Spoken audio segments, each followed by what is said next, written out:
随本地入宫一座。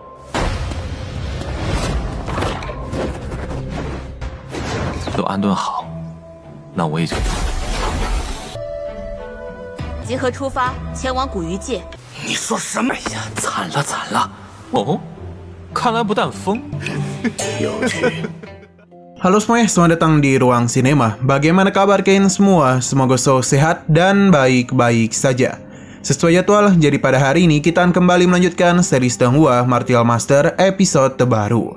Yang mana ini adalah episode yang ke-487. Bagi yang baru bergabung dengan seri ini, kita sudah sediakan playlistnya. Jadi kalian bisa dengan mudah mencari di mana episode awal dari seri ini.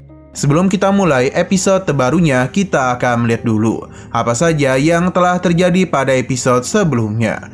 Tepatnya pada episode 486. Di hari Selasa kemarin, kita sudah melihat kalau Kaisar Xuanbin melakukan penilaian bakat kepada Wang Ximing dengan teman-temannya. Ia penasaran apakah perkataan Ketua Kang sebelumnya benar atau tidak. Ia seketika saja terkejut ketika melihat bakat mereka, yang semuanya berada di atas 50. Bahkan Wang Ximing sendiri mendapatkan nilai 60. Xuanbin yang benar-benar puas meminta mereka untuk sekali lagi menyalurkan kekuatan pada kristal es yang ia miliki. Hanya saja Wang Ximing dan dua temannya tidak bisa membuat reaksi pada kristal es tersebut. Hanya Leng Wusuang saja yang bisa. Xuanbin pun segera menjadikannya sebagai murid. Selain itu ia juga menenangkan yang lainnya. Ia memang mengakui kalau bakat mereka bertiga sangatlah hebat. Namun kekuatan mereka tidak cocok dengan dirinya. Jadi karena itulah ia pun memanggil teman-temannya yang memiliki kekuatan tidak jauh berada dari Xuanbin. Ketiga kaisar pun muncul yang seketika saja membuat Ketua Kang terkejut karena mereka adalah orang-orang yang sangat dihormati. Salah satu dari mereka yakni Kaisar Pedang begitu tertarik kepada Wang Ximing karena ia memiliki tubuh Dewa Pedang. Ia pun ingin menjadikannya sebagai murid. Sekarang kita akan melanjutkan episode terbarunya. Sebenarnya Wang Ximing itu ingin memanggilnya sebagai guru, namun ia memberitahu kepada Kaisar Pedang kalau dulu ia itu sempat dilatih oleh seseorang yang disebut sebagai Master Pedang tertinggi. Benar apa yang ia katakan seketika saja membuat Kaisar Pedang terpukau. Kekuatan yang dimiliki oleh Kaisar Pedang tidak main-main. Bahkan ledakan kekuatan yang ia hasilkan sangatlah mengerikan, dan ini hampir membuat Wang Ximing dan yang lainnya terlempar. Bahkan saking kuatnya, guncangan juga sempat terjadi di situ. Untung saja Kaisar Xuanbin membentuk pelindung di waktu yang tepat, karena jika tidak, petir-petir dan juga bebatuan di sini akan menimpa mereka. Xuanbin mencoba untuk menenangkan Kaisar Pedang, karena bagaimanapun ia hampir saja menghancurkan istana Dewa Saljunya. Kaisar Pedang paham, jadi dia pun menghentikan perbuatannya. Ini pun membuat Wang Ximing dan yang lainnya bisa bernapas lega. Hanya saja di sini Kaisar Pedang masihlah penasaran dan senior yang sebelumnya Wang Ximing bicarakan. Bagi mereka yang masih belum tahu, Kaisar Pedang pun memberitahu kalau sosok Kaisar Pedang tertinggi merupakan kultivator pedang yang tak ada tandingannya, terutama pada zaman kuno. Bahkan ia pernah mencapai puncak kejayaan. Hanya saja ia penasaran bagaimana Wang Ximing bisa belajar dari sosok yang hidup pada zaman kuno. Wang Ximing mulai menjelaskan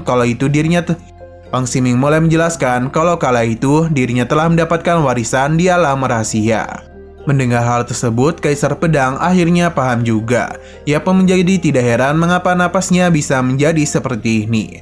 Dari sekali lihat saja, Kaisar Pedang sudah merasakan ilmu pedang yang melekat di tubuhnya. Xuanbin merasa kalau ini bukanlah tempat yang cocok untuk saling berbicara. Ia pun akan mengajak mereka untuk duduk di istananya. Ia juga mempersilahkan Ketua Kang untuk ikut bersama mereka. Mendengar hal itu tentu saja membuat ia bersama para murid lainnya merasa senang. Pembatas pun dibuka oleh Xuanbin, dan begini barulah mereka bisa masuk ke dalam istana Dewa Es. 这至尊的盖世刀道强，你是如何得到他的？随本地入宫一座。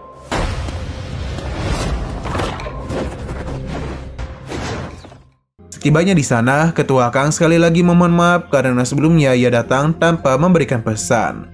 Setelah saling berbicara itu, Xuanbin mengerti mengapa Ketua Kang begitu ingin bertemu dengannya. Ia pun berjanji setelah setengah bulan, ia akan membiarkan Leng Wusuang dan yang lainnya memasuki alam rahasia 5 elemen. Ia bisa menjamin tidak ada yang bisa menghentikan mereka. Para murid tentu saja merasa senang mendengar kabar ini.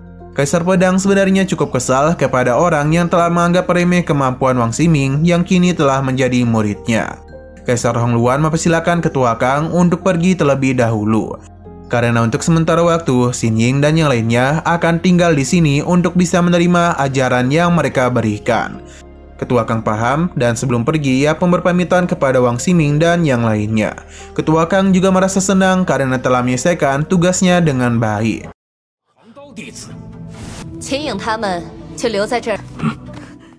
Sedangkan di sisi Ketua Ouyang, ia memberitahu Zhao Lingshan dan yang lainnya kalau dirinya akan mengatur tempat latihan teratas untuk mereka. Jadi ia meminta mereka untuk bersiap-siap karena mereka itu akan segera pergi. Zhao Lingshan dan yang lainnya tentu merasa senang. Mereka pun berterima kasih atas kebaikan Ketua Ouyang. Ini tentu membuat Ketua Ouyang senang, terlebih lagi dia itu telah menyelesaikan janjinya dengan Qin Chan. Xin Lao berpindah lagi kepada Abang Qin Chan, yang mana ia telah menerima surat dari Ketua Kang dan juga Ketua Ouyang. Ia telah tahu kalau teman-temannya sudah mendapatkan apa yang dijanjikan. Qin Chan pun merasa lega, dan gini ia bisa berkultivasi dengan tenang. Beberapa hari pun terus berlalu, tidak terasa sudah 3 bulan Qin Chan berada di sini. Sampai akhirnya ia pun mendengar pemberitahuan dari seorang wanita kalau seluruh murid diminta untuk berkumpul sekarang karena mereka itu akan segera berangkat.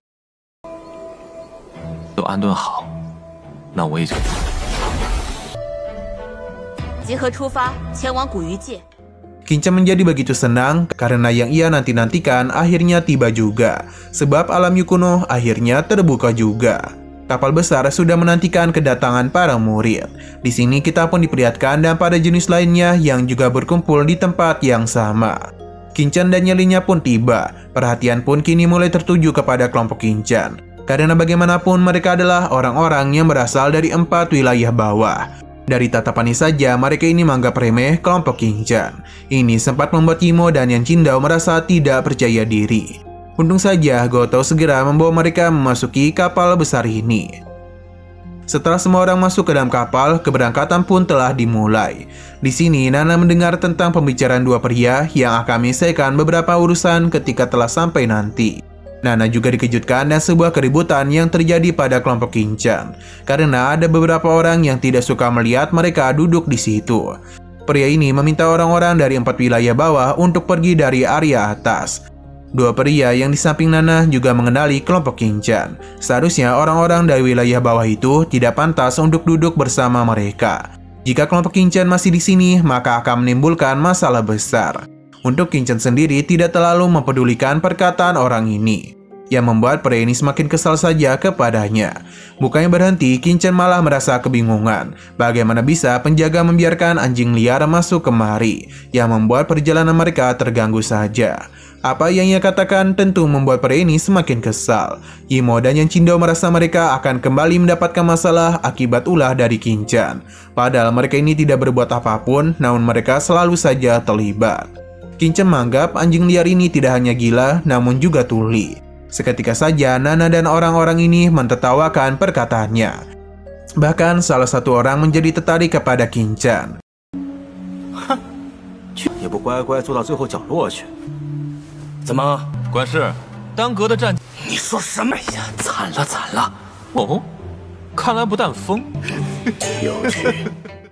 Sedangkan pria ini tidak mau ditertawakan begitu saja. Ia pun langsung saja melancarkan serangan kepada Qin Chan. Akan tetapi serangan tetua itu menghentikannya. Karena bagaimanapun ada peraturan di kapal yang tidak memperbolehkan siapapun untuk membuat keributan.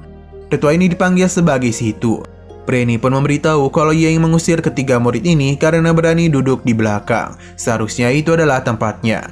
Qin Chan tentu merasa kebingungan bagaimana bisa ini adalah tempatnya.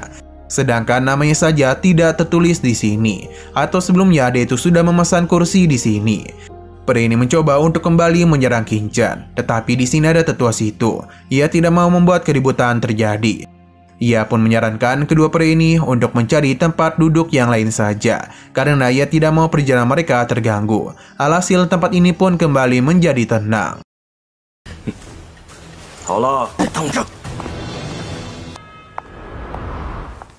Qin kita masih dibawa ke kapal besar yang sedang melakukan perjalanan. Sejak tadi, perhatian orang-orang di sana terus tertuju kepada kelompok Abang Qinchan. Bahkan ini membuat Imo dan juga Yan Qingdao merasa tidak nyaman.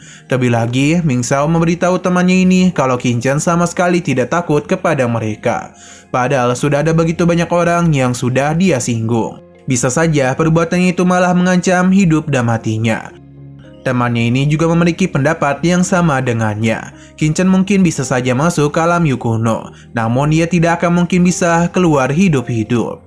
Nana yang mendengar pembicaraan mereka merasa cukup kesal. Untuk Qinchan sendiri hanya santuy-santuy saja. Ia tidak mau meladeni mereka dan tetap fokus dalam berkultivasi. Meskipun begitu, tatapan dingin terus mengarah kepada mereka. Imo mencoba memberikan nasihat kepada Qinchan untuk bersikap rendah hati saja, karena takutnya masalah akan menimpa mereka. Yan Qingdao juga berpikiran hal yang sama, karena setiap Qinchan membuat masalah, maka itu pasti akan melibatkan mereka. Qinchan pun membuka matanya dan melihat wajah kesal dari pria sebelumnya.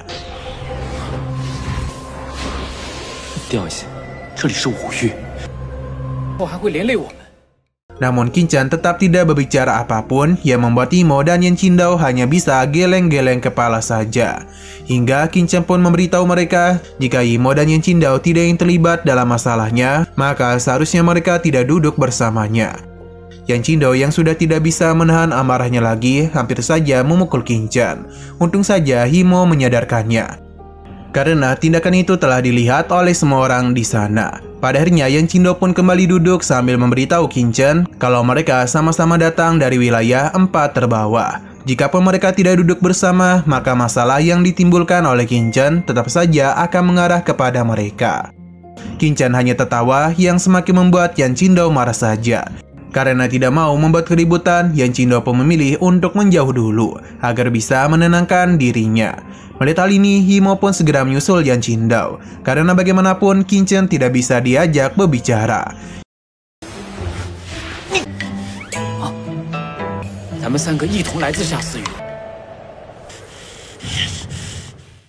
Hingga Qinchan pun mulai mengingatkan kepada Imo dan Yan Qingdao bagaimana besarnya semangat mereka dalam mengalahkan Xiu Tian dan yang lainnya dalam kompetisi jenius 4 wilayah. Tapi sejak mereka datang ke alam Yu kuno, Qinchan tidaklah menduga Imo dan Yan Qingdao malah menjadi begitu takut. Terlebih lagi terhadap perkataan orang-orang yang membicarakan mereka. Sekali lagi Yan Qingdao hampir hilang kendali, tapi tetos itu menahannya. Sampai akhirnya Yan Qingdao pun mengajak Qinchan untuk menjauh dari sini, supaya mereka bisa saling berbicara. Sejak awal Yan Qingdao tahu kalau orang-orang di sini merupakan yang terbaik dari Papillon Pill wilayah Huyu. Jadi bagaimana bisa dibandingkan dengan mereka yang berasal dari wilayah terbawah. Qinchan juga tahu hal ini, lantas mengapa juga mereka takut. Ia tahu kalau alasan orang-orang ini kuat adalah karena menerima energi spiritual yang baik sejak mereka kecil. Karena bagaimanapun mereka lahir di wilayah Huyu. Ini tidak bisa dibandingkan dengan kondisi mereka yang berasal dari wilayah terbawah. Tapi alasan mereka bisa kemari telah membuktikan kalau orang-orang seperti mereka ini juga bisa berada di level yang sama seperti orang-orang wilayah Huyu. Seharusnya Imo dan juga Yan Qingdao sadar kalau mereka memiliki bakat dan juga pemahaman yang lebih bagus. Tapi bagaimana bisa mereka tidak memiliki keberanian untuk melawan balik penghinaan yang mereka alami. Qinchan berharap mereka bisa cepat sadar. Apa yang Qinchan katakan itu telah membuat Imo dan juga Yan Qingdao tercerahkan. Mereka pun menyusul Qinchan yang duduk lebih dulu.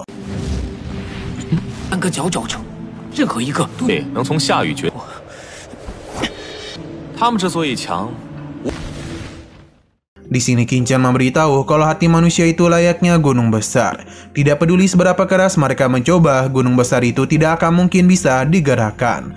Meskipun statusnya tinggi ataupun rendah, kepribadian seseorang tetap tidak ada martabatnya.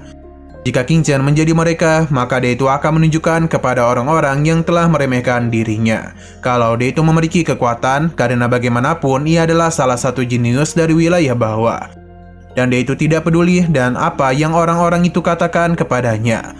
Tapi jika mereka malah memandang rendah diri mereka sendiri, lantas bagaimana bisa orang lain memandang tinggi mereka? Perkataannya pun dibenarkan oleh Guo Tao. Mendengar apa yang Qingchen katakan membuat Yan Qingdao tercerahkan. Ia merupakan unggulan pertama dari wilayah Zhongzhou. Jadi untuk apa juga dirinya mempedulikan tatapan orang-orang ini kepadanya. Hanya karena mereka lahir di wilayah Huyu bukan berarti mereka lebih kuat dari dirinya. Imo juga berpikiran hal yang sama. Terlebih lagi selama 3 bulan ini, orang-orang ini masihlah belum mengakui keberadaan mereka. Yang seakan-akan mereka ini dianggap sebelah mata. Imo dan juga Yan Qingdao pun akhirnya menyadari kalau perkataan Qingchen memang benar adanya. Karena untuk mendapatkan pengakuan, mereka tidak bisa berharap dari belas kasihan orang lain. Semua itu hanya bisa mereka raih dan hasil kerja keras mereka sendiri. Barulah pengakuan itu akan mereka dapatkan. Imo dan juga Yan Qingdao berterima kasih kepada Qingchen karena mereka sudah mengerti mengenai maksud dari perkataannya. Qingchen hanya bisa tersenyum saja. Tidak mau membuang banyak waktu, Imo dan juga Yan Qingdao pun memilih untuk berkultivasi juga.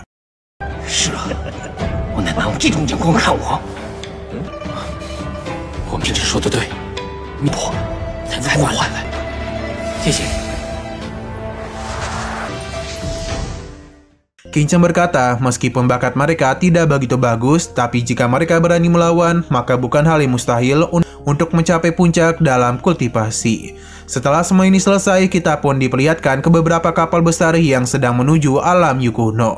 Sepertinya akan ada begitu banyak jenius yang akan ikut serta dalam memasuki alam Yu kuno. Para jenius dari kelompok Qingchen pada akhirnya melihat keberadaan dari kapal-kapal besar lainnya. Karena dipenuhi oleh energi spiritual yang melimpah. Qingchen dan yang lainnya juga merasa begitu terpukau dan apa yang mereka lihat saat ini. Karena inilah pertama kalinya mereka melihat rombongan kapal yang begitu banyak. Untuk Qingchen sendiri sudah tidak begitu terkesan. Bahkan ia tahu kalau kapal perang ini dibeli langsung dari Pavilion Chongbing oleh kekuatan besar. Apa yang dia katakan sekali lagi membuat Imo dan juga Yan Qingdao terkejut.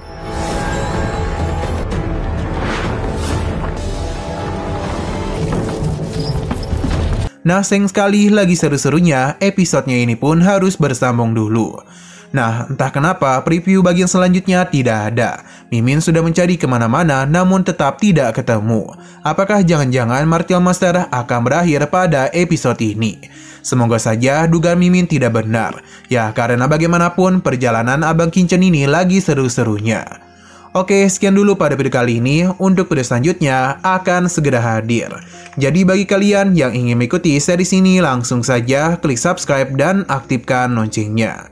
Terima kasih yang sudah menonton video sampai habis. Jika kalian suka pada video ini, klik like dan share ke teman-teman kalian tentang channel ini. Dan ditunggu aja kelanjutannya. Oke, sampai jumpa di video selanjutnya.